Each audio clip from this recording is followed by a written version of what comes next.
Welcome to the Lost Cryptids Conservatory. Where do Bigfoot sleep at? In my opinion, I believe, for the most part, Bigfoot just sleep out in the open forest, behind a log or a tree, beside in some thicket.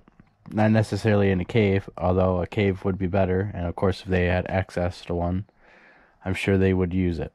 But for the most part, like here in Michigan, I believe they just get out in some thickets or behind a log so they can lift their head up and observe the area real quickly if they need to.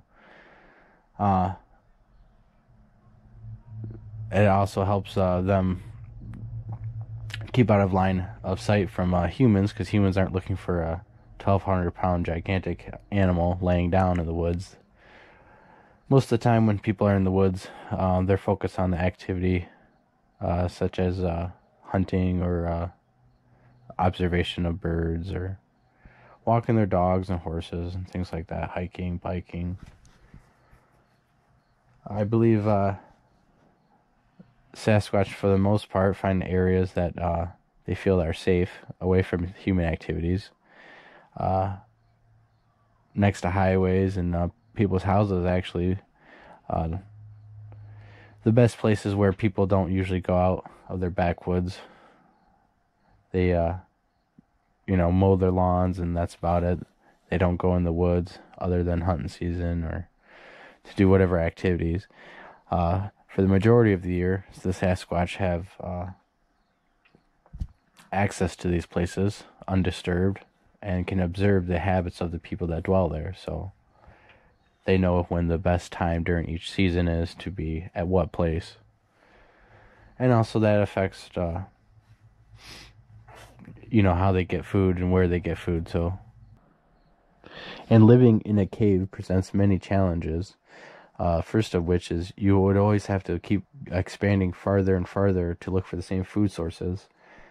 And also, just if you followed the food sources, you would have a better opportunity to have successful hunts, and also opportunities that would arise during your journeys out there.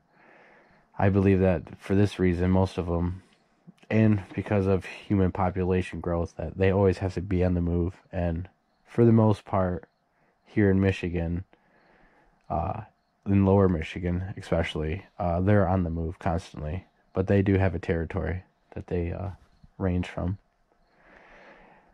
And for the most part, I think tree structures would provide just basic camouflage for them, breaking out their silhouette, not necessarily needing it for shelter, although during the violent storms and heavy blizzards, I'm sure they gather up and construct or find some suitable place to take shelter in, and keeping their body temperature up by huddling together.